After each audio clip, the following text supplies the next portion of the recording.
Hello दोस्तों, स्वागत है आपके अपने the unique method YouTube channel पे। सबसे पहले बता दें, जो लोग हमारे चैनल पे पहली बार विजिट कर रहे हैं, चैनल को सब्सक्राइब कर लें और वीडियो में लास्ट तक बने रहें। आप लोग वीडियो तो देखते हैं लेकिन चैनल को सब्सक्राइब नहीं करते हैं।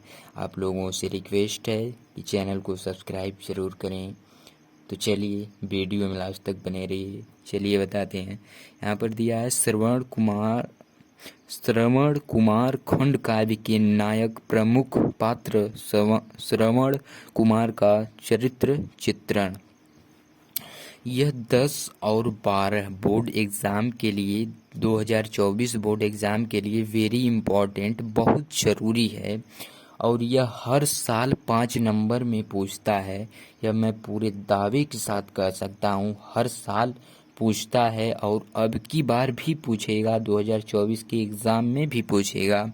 श्रवण कुमार खंड काव्य के नायक प्रमुख पात्र श्रवण कुमार का चरित्र चित्रण 5 नंबर में हर साल में पूछता है। अगर आप लोग वीडियो में लास्ट तक बने रहें तो आप लोगों को सब कुछ समझ में आ जाएगा। तो चलिए बताते हैं। श्रवण कुमार के चरित्र चित्रण में निम्नलिखित विशेषताएं पाई जाती है। तो चलिए इसकी जो पहली हेडिंग है, पहले इसको हम देखते हैं। 4-5 हेडिंग हो सकती है इसकी।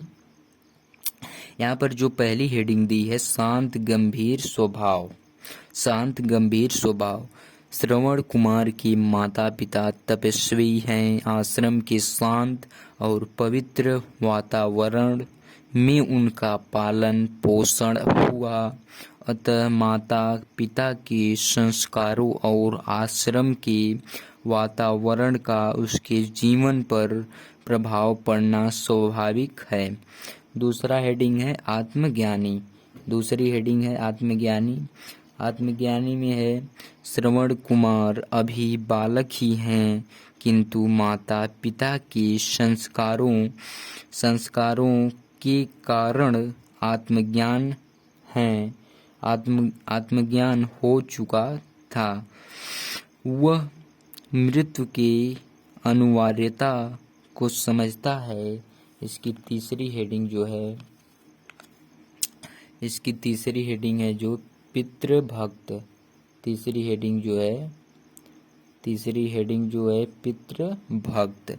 पितृभक्त में है, श्रवण कुमार की सबसे बड़ी विशेषता उसकी पितृभक्ति थी। वह प्रातःकाल उठते ही प्रणाम करता था और उनकी सेवा में जुट जाता था। चौथी हेडिंग है तपस्वी और ओजस्वी।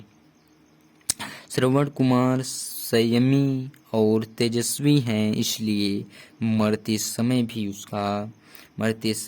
उसका शरीर में ऐसा तेज दिखाई पड़ता जिससे त्याग तपस्या आदि गुण स्पष्ट हो जाते हैं।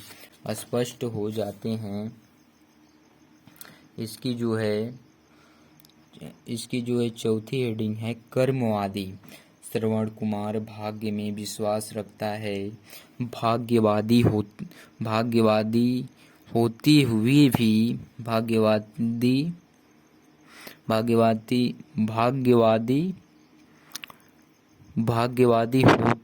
भी वह कर्म में विश्वास रखता है। पांचवी हेडिंग है क्षमाशील। क्षमाशील में जो है क्षमाशील हेडिंग में जो है, श्रवण कुमार की एक अन्य विशेषता उसका क्षमाशील स्वभाव है। अपने से बड़ा अपकार करने वाले व्यक्ति को वह क्षमा कर देता है। और छठा हेडिंग इसकी है, श्रवण मुनियों के समान यथालाभ संतुष्ट रहता है। उसकी आवश्यकता सीमित है। वह तिन्नी के चावलों से निर्वाह कर लेता है। वल्कल वस्त्र पाकर उसे सुंदर वस्त्रों की आवश्यकता नहीं है। अगर यह आप इतना अगर पढ़ लेते हैं तो आपका 5 नंबर जो है बोर्ड एग्ज़ाम में कंफर्म हो जाएगा। इसकी जो है 7 हेडिंग है। पहली हेडिंग है शांत गंभीर स्वभाव, दूसरी हेडिंग है आत्मज्ञानी, तीसरी हेडिंग है पितृभक्त, चौथी हेडिंग है तपस्वी एवं ओजस्वी, पांचवी हेडिंग है कर्मवादी, छठी हेडिंग है क्षमाशील और सातवीं हेडिंग है संतोषी। आप सिर्फ अगर आप याद करने में असमर्थ हैं या आपको याद नहीं होता है तो आपको 60 ट्रिक में बता दें। इसका 60 ट्रिक भी है। इसका 60 ट्रिक लिखने का एक तरीका है कि आप सभी हेडिंग को याद कर लो और हेडिंग के अकॉर्डिंग आप लिख सकते हैं। जैसे यहाँ पर हेडिंग पहली आप लिखेंगे शांत गंभीर स्वभाव, तो आप लिख सकते हैं शांत गंभीर स्वभाव में आप देख सकते हैं वर्ड में भी अर्थ मिल रहा है। जैसे शांत मतलब शांति, गंभीर मतलब गंभीर स्वभाव मतलब किसी चीज़ को लेकर एकदम गंभीरता से उसको लेना।